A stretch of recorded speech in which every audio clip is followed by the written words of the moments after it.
आज की इस क्लास में आज मैं कक्षा 11वीं वाले विद्यार्थियों को भौतिक पढ़ाने वाला हूँ।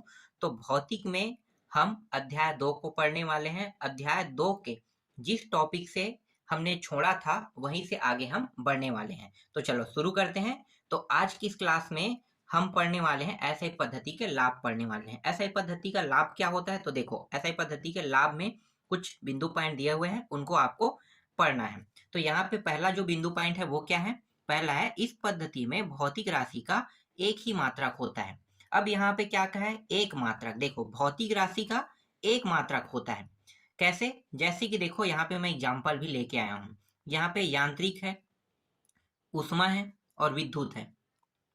यांत्रिक, उष्मा और विद्युत, इन तीनों का एक ही मात्रक क्या प्राप्त हो रहा है? जूल।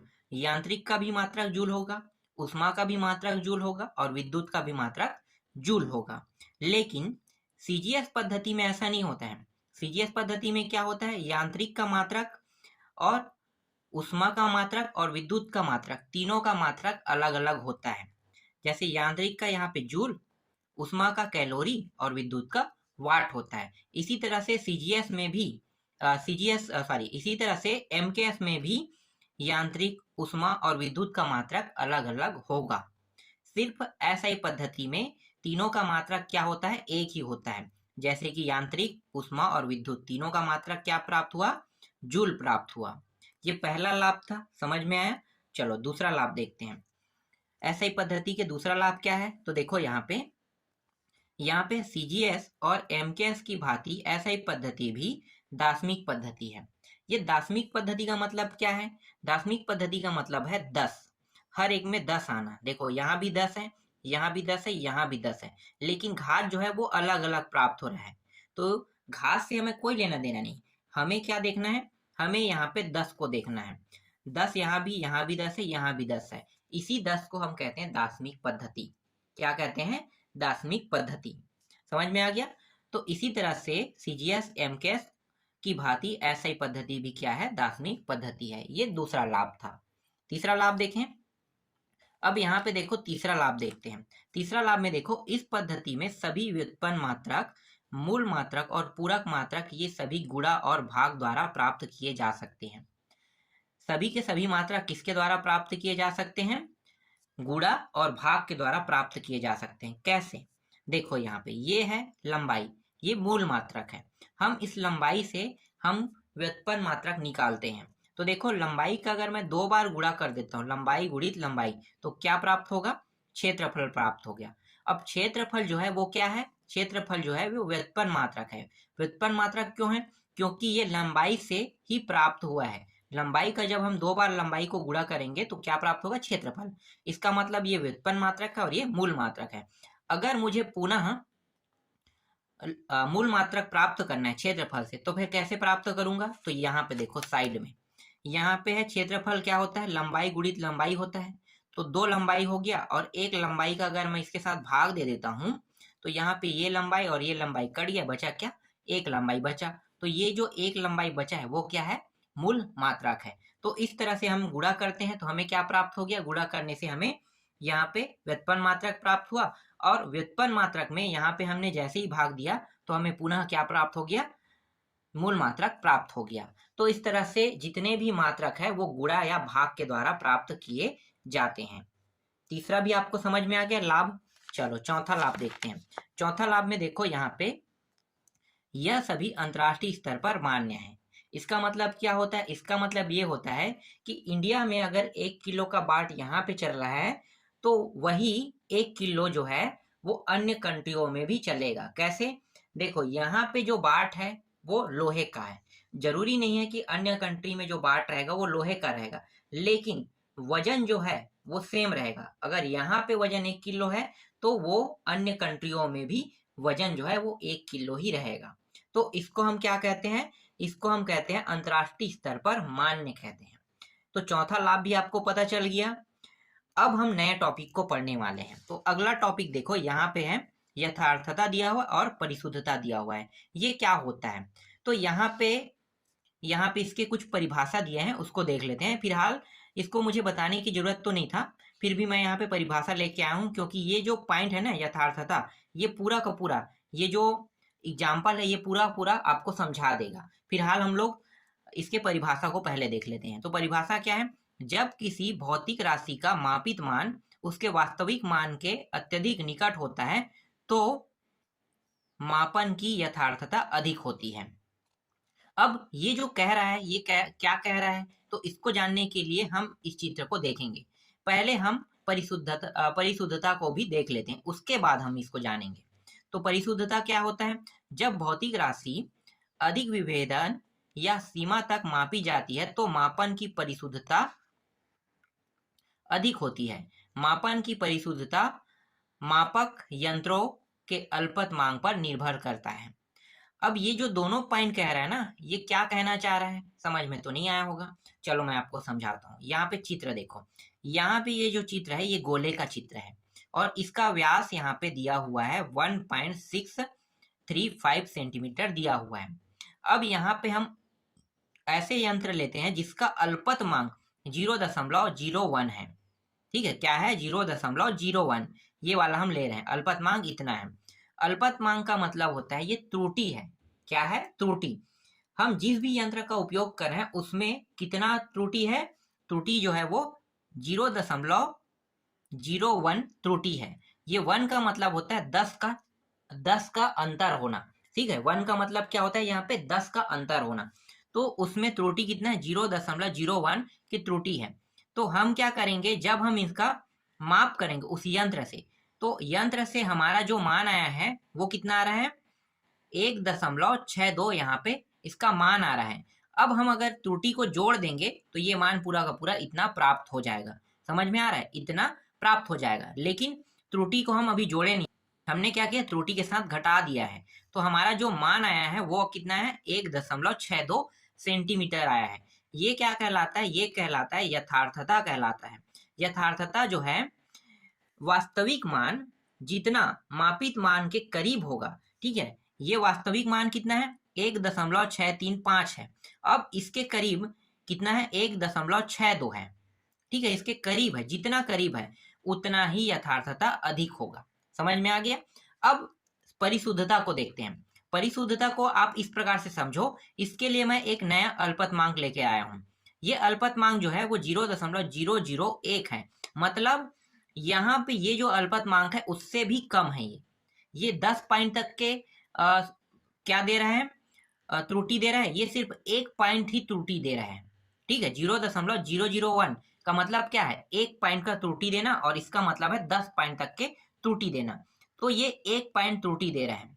तो हम ऐसे यंत्र का उपयोग कर रहे हैं इसे नापने के लिए व्यास को, जो 1 पॉइंट की त्रुटि देगा। तो इससे जब हम नापते हैं तो इसका मान कितना आ रहा है? 1.63। यहाँ पे कितना आएगा? 4 आएगा। देखो 5 जो है वो घट गया तो 4 प्राप्त हुआ। उसके बाद बाकी जो मान क्या है? यहाँ पे 0 में है ना, तो ये जैसा है वैसा यहाँ पे हम उतार लेंगे। तो 1.634 यहाँ पे प्राप्त हुआ। तो कितना त्रुटि निकला यहाँ पे? देखो त्रुटि जो है सिर्फ 1 पॉइंट का ही त्रुटि है। मतलब 0.001 अगर अल्पतमांक वाले हम यंत्र को लेते हैं तो हमारा जो त्रुटि है बहुत कम आ रहा है। तो इसी को हम कहते हैं परिशुद्धता कहते हैं। क्या कहते हैं? परिशुद्धता। अल्पतमांक पर ही निर्भर करता है। अल्पतमांक जितना कम रहेगा उतना अच्छा क्या होगा?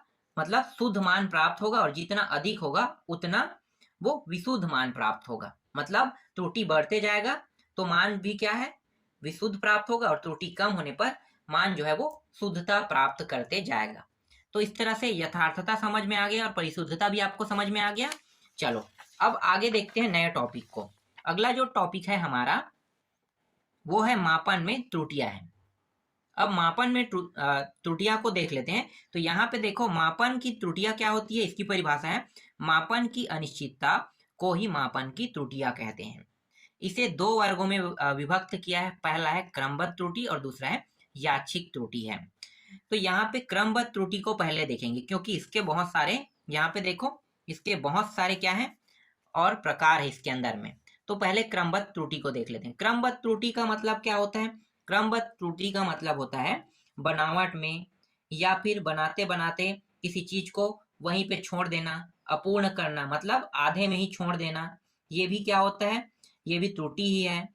या फिर मापन के समय किसी भौतिक राशि में त्रुटि आ जाना, ये सब क्या है, क्रमबद्ध त्रुटि कहलाता है। समझ में आ गया।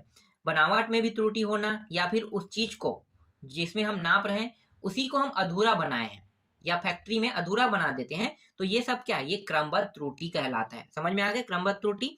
अब इसके भी कुछ प्रकार दिए हुए हैं। एक है यंत्री त्रुटि है, एक है बाह्य कारक त्रुटि है, एक है अपूर्णता त्रुटि है, और एक है व्यक्तिगत है। तो सबसे पहले हम यांत्रिक को देखेंगे। यांत्रिक का मतलब क्या होता है? यांत्रिक का मतलब होता है यंत्र का मतलब। ठीक है, यांत्रिक का मतलब क्या है, यंत्र है। तो यंत्र जो है उसको जब फैक्ट्री में बनाया जाता है तो उसी समय वहीं पे ही त्रुटि प्राप्त कर लेना, ये क्या कहलाता है, यंत्री त्रुटि कहलाता है। इसके भी कुछ प्रकार हैं, जैसे कि शून्यांक है, अल्पतमांक है और अचर है। ये शून्यांक का मतलब क्या होता है? शून्यांक का मतलब होता है, मैं इसे एग्जाम्पल के थ्रू आपको समझाता हूँ। एक वर्नियर कैलिपर्स लेते हैं। अब वर्नियर कैलिपर्स में देखना, 0 पॉइंट जहां पे है वहां पे ना रहकर 0 पॉइंट दूसरे जगह पे चला जाता है, तो दूसरे जगह पे दिखाई देता है 0 पॉइंट, इसी को हम कहते हैं शून्यांक त्रुटि। शून्यांक को शून्य जगह पे होना चाहिए, लेकिन शून्यांक जो है वो शून्य जगह पे नहीं होता है। वर्नियर कैलिपर अक्सर ऐसा ही होता है। अगर आप लोग प्रयोगशाला में गए होंगे तो वर्नियर कैलिपर जरूर देखे होंगे, और वर्नियर कैलिपर्स के जो 0 पॉइंट है उसको मिला के देखना, दोनों जो है अलग अलग रहता है। स्केल का 0 पॉइंट और वर्नियर कैलिपर्स का 0 पॉइंट अलग अलग रहता है, इसीलिए इसे हम क्या कहेंगे, शून्यांक त्रुटि कहेंगे। इसके बाद देखो अल्पतमांक। अल्पतमांक का मतलब क्या होता है? अल्पतमांक का मतलब होता है कि 0 से जितनी दूरी तक उसमें त्रुटि प्राप्त होगा उसे हम अल्पतमांक त्रुटि कहते हैं। जैसे इससे पहले वाले प्रश्न में मैंने इससे पहले वाले जो टॉपिक है उसमें मैंने आपको समझाया था कि 0.01 अल्पतमांक रखते हैं तो उसकी त्रुटि जो है इतना आएगा। अगर हम 0.001 रखते हैं तो इसकी त्रुटि इतना हो सकता है। मतलब जितना कम अल्पतमांक होगा उतना अच्छा हमारा रिजल्ट आएगा, तो ये कहलाता है अल्पतमांक त्रुटि कहलाता है। अब ये अचर त्रुटि क्या है? अचर त्रुटि क्या है? तो अचर त्रुटि का मतलब है, अगर हम किसी वस्तु का बार बार हम क्या कर रहे हैं, मतलब रिजल्ट ले रहे हैं, तो रिजल्ट ले रहे हैं तो उसमें क्या हो रहा है, हर बार रिजल्ट सेम आना, हर बार रिजल्ट क्या हो रहा है, सेम आ रहा है, तो उसे हम कहते हैं अचर त्रुटि कहते हैं। बार बार जितनी बार हम रिजल्ट लेंगे उतनी बार वो वही रिजल्ट दे रहा है, इसका मतलब क्या है कि वो अचर त्रुटि है। तो ये यंत्री त्रुटि आपको समझ में आया, शून्य त्रुटि समझ में आया, अल्पतमांक त्रुटि समझ में आया, अचर त्रुटि समझ में आया। आशा करता हूँ कि आप सभी को अच्छे से समझ में आया होगा, क्योंकि इससे क्वेश्चन बनते हैं। अब हम लोग यहाँ पे देख लेते हैं बाह्य कारक त्रुटि। ये बाह्य कारक त्रुटि क्या है? तो बाह्य कारक त्रुटि का मतलब होता है बाहरी चीजों से। बाहरी चीजों से कैसे? देखो, एक तराजू मैं लेता हूँ, एग्जाम्पल में समझना बाह्य कारक का मतलब। एक तराजू लेता हूँ, उस तराजू में मैं किसी वस्तु को तौल रहा हूँ, तो एक साइड में बाट रखूंगा और दूसरे साइड में कुछ ना कुछ तो वस्तु रखूंगा।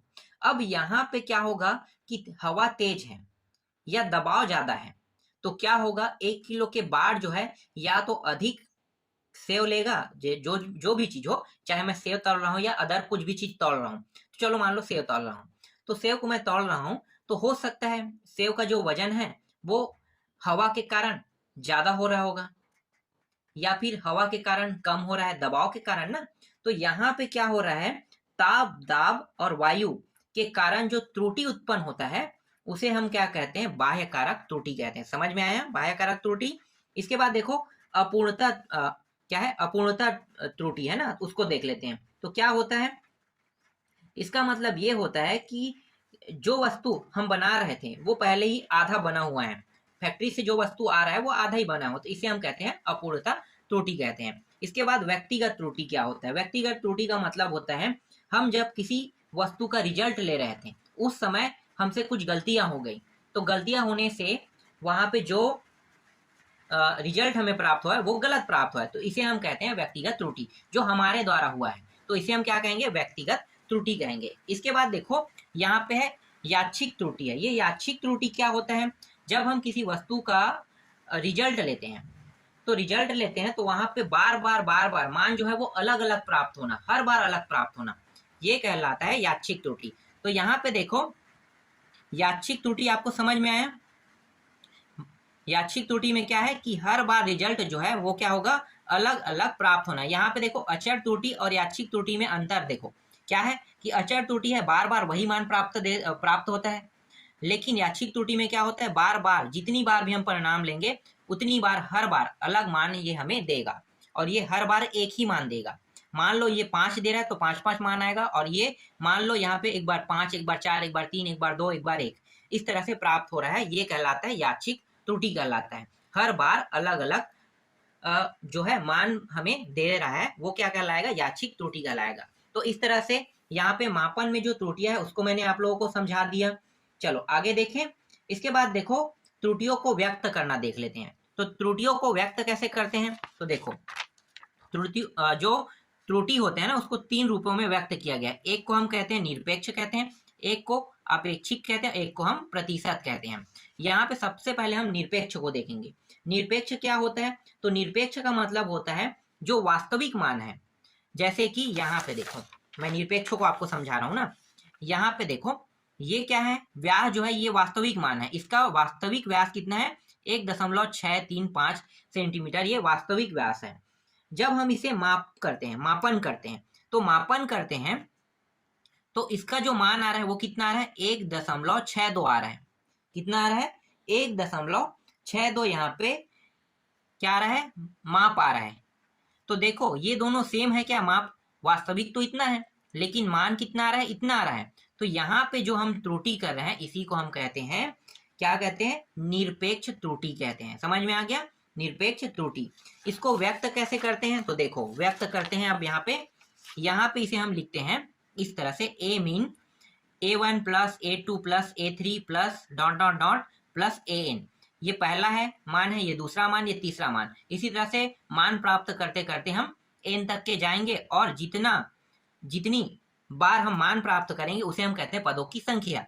तो इसको हम भाग दे देंगे पदों की संख्या से, जिसे हम n से दर्शाते हैं। तो ये n हो गया। इसके बाद यहाँ पे देखो डेल A1, इसको हम इस तरह से लिख सकते हैं, A मीन माइनस A1। इसी तरह से del A2, A mean minus A2। और देखो यहाँ पे डेल A3 बराबर A मीन्स माइनस A3। इस प्रकार से हम इसे व्यक्त करते हैं। यहाँ पे इसका जो मध्यमान निरपेक्ष होता है इसे हम कैसे लिख सकते हैं, तो यहाँ पे देखो जहां जहां पे A1 है उसके जगह पे हम ये मान भी लिख सकते हैं। A1 की जगह में ये लिख सकते हैं, A2 के जगह में ये लिख सकते हैं, और A3 के जगह में ये लिख सकते हैं, और AN की जगह में क्या लिख सकते हैं, डेल AN इस तरह से हम लिख सकते हैं। तो इसी को मैंने क्या किया, डायरेक्ट मध्यमान निरपेक्ष त्रुटि में यहाँ पे मैंने सूत्र को डायरेक्ट लिख दिया है। जैसे कि यहाँ पे इसे हम डेल A से दर्शाते हैं बराबर 1/n सिग्मा, सिग्मा के ऊपर में n लगा है, यहाँ पे i बराबर 1 मानेंगे, और यहाँ पे बार के अंदर लगा हुआ है डेल A i लगा हुआ है इस तरह से। तो ये मध्यमान है, इसे इस प्रकार से व्यक्त किया जाता है। ये समझ में आया। चलो आगे देखें।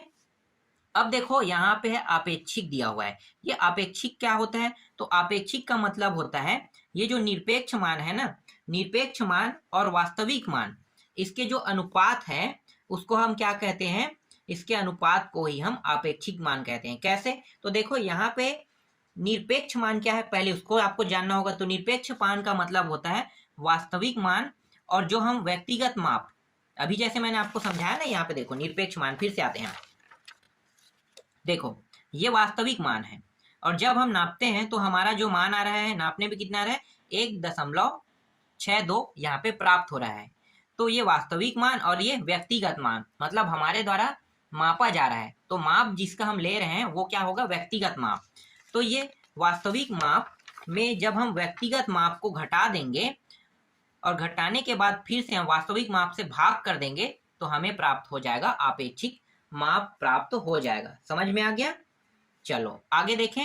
अब इसके बाद देखते हैं प्रतिशत देखते हैं। तो देखो प्रतिशत को कैसे व्यक्त करते हैं, तो प्रतिशत को निरपेक्ष अपान वास्तविक माप गुणित क्या करेंगे, यहाँ पे ये जो 100 है ना उसके साथ हम मतलब ये प्रतिशत लगा देंगे, तो 100% के साथ इसका गुणा कर देंगे। तो ये क्या है, ये आपेक्षिक माप है। ये पूरा मान देखो ये आपेक्षिक माप है ना, आपेक्षिक जो माप है उसके साथ अगर हम 100% का गुणा कर देंगे तो वो बन जाएगा प्रतिशत बन जाएगा।